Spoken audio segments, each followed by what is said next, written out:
within the family structure largely. You did not have yet the modern banking system that you have today.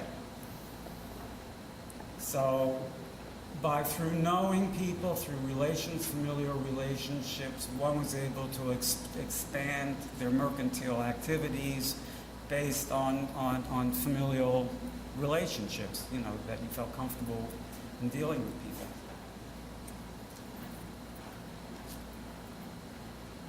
Another question? Yes. So with the names of the people that we like in Buren and Roosevelt and Vanderbilt, and you said these people came from, we're from the Hudson Valley, so we're very familiar with the Vanderbilts and the A lot Livingstons. of the names you were mentioning are actually 19th century people who But did they came morph from?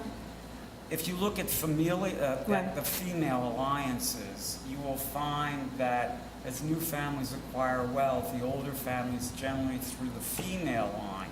Right. Genealogy is generally looked at through the male line.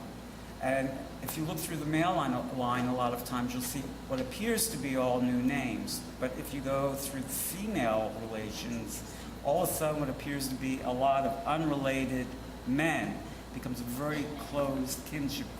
Uh-huh. So did the Roosevelts and Vanderbilts come from the females of different names? In the 19th century, in the 17th and 18th century, these families were not part of that elite. Oh, I see. Okay, thank you. Thank you, David.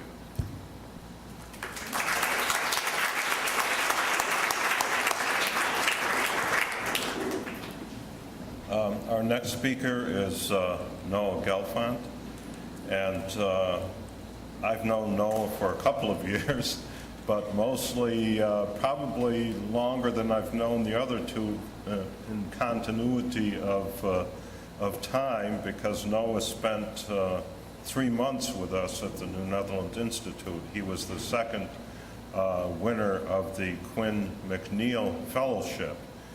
And was that in 2007, I believe? 2006, 2007. He had the pleasure of spending the winter in Albany. Noah now is a Ph.D.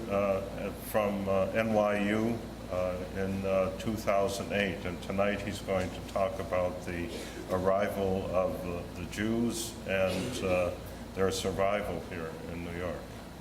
Noah?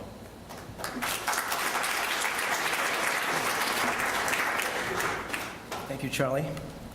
Tonight I'd like to talk a little bit more about the background of my article and highlight an Atlantic history approach, which I find very useful to trying to understand the experience of Jews in New Netherland and New York.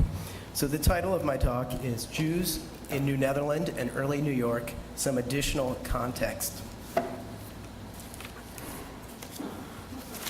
Narratives of the early history of Jews in New Netherland and New York have traditionally emphasized the hostility of Director General Petrus Stuyvesant towards the 23 Sephardic refugees who arrived in New Amsterdam in September 1654, and the West India Company's subsequent response to Stuyvesant as central to the story of Jewish settlement in the colony.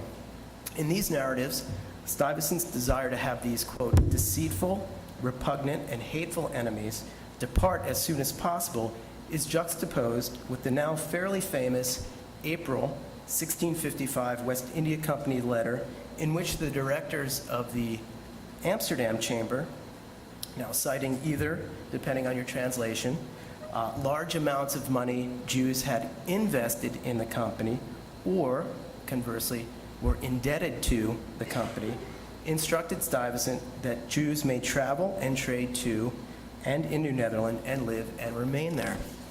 Thus, the story of the beginnings of a Jewish community in New Netherland have been framed as a triumphant example of pragmatic Dutch toleration. Moreover, this understanding of Jewish origins in New Netherland continues to shape recent scholarship.